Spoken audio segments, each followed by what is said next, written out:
Everyone, welcome back to my channel. इस video में हम स्टार्ट करते हैं kinds and types of audit का next type, that is continuous audit. Continuous audit पढ़ने में थोड़ा बहुत इंटरेस्टिंग है। अभी तक हमने 3 टाइप्स ऑलरेडी कवर कर चुके हैं। अगर आपने नहीं देखा है तो मैंने प्लेलिस्ट का लिंक डिस्क्रिप्शन में दे दिया है, आप जाके चेक कर सकते हैं। डिफरेंट काइंड्स ऑफ ऑडिट और ऑडिटिंग की सीरीज भी चेक कर सकते हैं। स्टार्ट करते हैं 4th kind of audit, that is continuous audit. नाम से समझते हैं, कंटिन्यूअस वर्ड का मतलब ही होता है बार बार। तो ऐसा ऑडिट जो लगातार चलता आ रहा है उसको हम बोलेंगे कंटिन्यूअस ऑडिट। अब आप बोलेंगे कंटिन्यूअस ऑडिट होता कैसे? देखा जाए तो बहुत सारी बड़ी कंपनीज होती हैं जिनमें बहुत सारे ट्रांजैक्शन होते हैं, और अगर साल में एक बार उनका ऑडिट हो तो इतने सारे ट्रांजैक्शंस का रिकॉर्ड एक साथ चेक कर पाना बहुत ज्यादा मुश्किल होता है और चांसेस ऑफ एरर भी ज्यादा होते हैं। इसलिए जो भी बड़ी कंपनीज होती है वो कंटिन्यूअसली ऑडिट कराते रहती है ताकि at the end of accounting year उनकी रिपोर्ट्स बराबर तैयार होके मिले। तो इस हिसाब से आई होप आपको समझ में आ गया होगा कि कंटिन्यूअस ऑडिट होता क्या है और क्यों कंटिन्यूअस ऑडिट कराया जाता है। तो चलिए डिटेल में इसकी थ्योरी से जानते हैं और भी कुछ क्या पॉइंट आप अपने आंसर में लिख सकते हैं। तो सबसे पहला दिया है, अब इसमें जब हम पढ़ते हैं कोई डेफिनेशन तो हम किसी राइटर के अकॉर्डिंग पढ़ते हैं।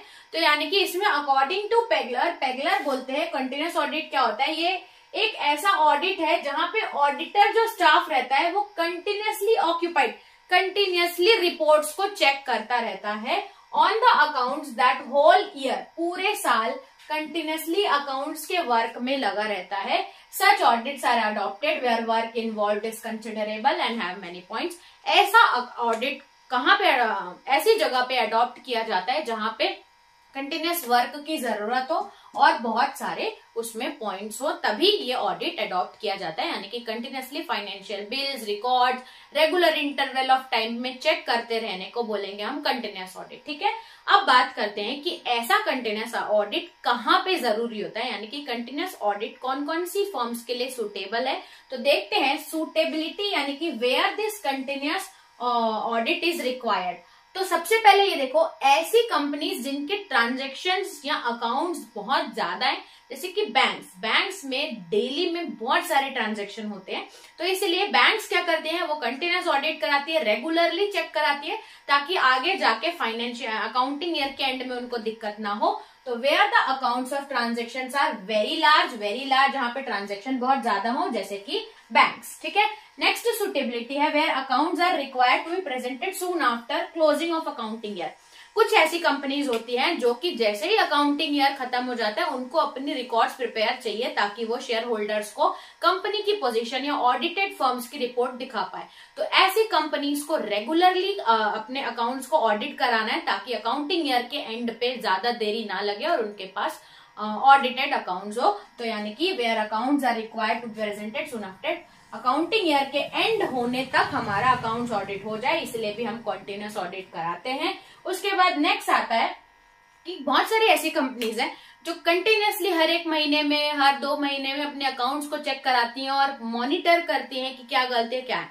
तो कुछ ऐसे ऑर्गेनाइजेशन भी होते हैं जो रेगुलर इंटरवल्स में ऑडिटेड रिपोर्ट चाहते हैं, उन ऑर्गेनाइजेशन के लिए भी कंटिन्यूअस ऑडिट जरूरी है। Where accounts are required to be presented at regular intervals में अगर हमको जरूरत है तो हम ये देखते हैं। ठीक है, for effective internal check and control system. तो बहुत सारी ऐसी कंपनीज रहती हैं जो उनको कंट्रोल करना रहता है, एक्टिविटीज या चेक कराना रहता है, तो उनके लिए भी इंटरनल ऑडिट सही है। तो नेक्स्ट आएगा फॉर इंटरनल चेक या कंट्रोल सिस्टम के लिए भी कंटिन्यूअस ऑडिट कराते हैं। ठीक है, तो ये था अबाउट मीनिंग जानना था कंटिन्यूअस ऑडिट की और सूटेबिलिटी।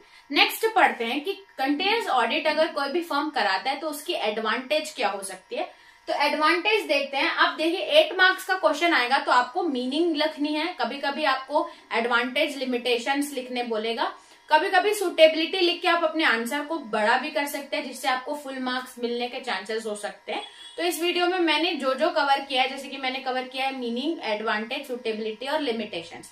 इसमें अगर आप पूरा भी लिखते हैं, डिपेंड अपॉन मार्क्स के क्वेश्चन में क्या क्या पूछा जा रहा है उस हिसाब से आप अपने आंसर को मोल्ड कर सकते हैं। तो पढ़ते हैं एडवांटेजेस। एडवांटेज क्या होते हैं कंटिन्यूअस ऑडिट के। तो सबसे पहला है अर्ली डिटेक्शन ऑफ एरर। अब कंटिन्यूअसली रिकॉर्ड चेक हो रहे हैं तो हमको आसानी से पता चल सकता है कि क्या एरर है या फ्रॉड है। ठीक है, फिर डिटेल्ड एंड क्लोज चेकिंग और डिटेल्ड चेकिंग भी किसमें होती है, इसी में होती है। फिर आता है up to date maintenance of accounts. अब कंटिन्यूस ऑडिट करा रहे हैं तो हमारे जो अकाउंट्स रहेंगे वो कंटिन्यूसली ऑडिट हो रहे हैं, यानी कि हमारा अकाउंट्स का जो रिकॉर्ड है वो अप टू डेट है। फिर आता है मॉरल चेक ऑफ एम्प्लॉयज। अगर ऑडिट कंटिन्यूसली होता रहेगा, कंटिन्यूसली हमारे एम्प्लॉयज का काम चेक हो रहा है, दैट मीन्स तो ये हम ये चेक कर पाएंगे कि एम्प्लॉय सही से काम कर रहे हैं या नहीं, यानी कि कंटिन्यूस ऑडिट मॉरल चेक भी करता है। फिर आता है स्मूथ सेलिंग ऑफ ऑडिटर। अब अगर ऑडिटर कंटिन्यूसली रिकॉर्ड्स को चेक कर रहा है, यानी कि वो बराबर अपना काम करते जा रहा है ताकि एंड ऑफ अकाउंटिंग ईयर में उसको दिक्कत नहीं होगी, तो स्मूथ सेलिंग भी उसके लिए हो सकता है कि ऑडिटर के काम को आसान करने के लिए भी कंटिन्यूस ऑडिट कराया जाता है, एक एडवांटेज है। फिर फैसिलिटेट्स बेटर प्रेजेंटेशन। अब कंटिन्यूस ऑडिट हो रहा है, दैट मीन्स हमको सारे रिकॉर्ड्स बारीकी से पता है, तो बेटर प्रेजेंटेशन ऑफ अकाउंट्स में भी मदद करता है हमारा कंटिन्यूस ऑडिट। लास्ट आप लिख सकते हैं greater knowledge of technical aspects. Greater knowledge of technical aspects का मतलब ये कि एक ऑडिटर कंटिन्यूसली आपके रिकॉर्ड्स को चेक कर रहा है। अगर वो रिकॉर्ड्स को चेक कर रहा है तो आपकी कंपनी के टेक्निकल एस्पेक्ट्स को अच्छे से समझ जाता है, तो कभी कभी कुछ ऑडिटर एडवाइस भी दे सकते हैं आपके ऑर्गेनाइजेशन को, जो आपके लिए फ्रूटफुल हो सकती है। तो ये कुछ एडवांटेज इसको ले सकते हैं, ठीक है। तो ये हमने डिस्कस किया almost 7 advantage of continuous audit. अगर आपने कंसेप्ट समझ लिया है तो आपको ऑडिटिंग के एडवांटेजेस को रटने की जरूरत नहीं पड़ेगी, आप उसको एक बार रीड करेंगे तो आप अपने लैंग्वेज में उसको आसानी से लिख सकते हैं। अब बात करते हैं लिमिटेशंस। लिमिटेशंस आपको स्क्रीन में दिख रहे होंगे। पहला अगर हम लोग लिमिटेशन देखें तो ये बहुत ज्यादा एक्सपेंसिव होता है, ये सारी कंपनीज के लिए नहीं हो पाता। दूसरा देखें कि इसमें ना कभी कभी फिगर्स को ऑडिट करने के बाद चेंज भी किया जा सकता है, यानी कि जैसे ही ऑडिटर ऑडिट करके गया तो चांसेस ऑफ हम फिगर को कोई चेंज भी कर सकता है, ये भी हो सकता है। प्लस इसमें ऑडिटर और आपके एम्प्लॉयज के बीच में क्लैशेस भी हो सकते हैं, ये एक डिसएडवांटेज है। दूसरा डिसएडवांटेज ये हो जाता है कि इसमें जो एम्प्लॉयज हैं वो थोड़े लेथार्जिक हो जाते हैं, क्योंकि ऑडिटर को ही सारा काम करना होता है।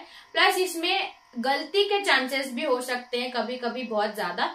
तो ये कुछ लिमिटेशंस आप देख सकते हैं, मैंने स्क्रीन पे लिखे हैं, इसमें आपको जो भी आसान लगे वो आप ले सकते हैं, ठीक है।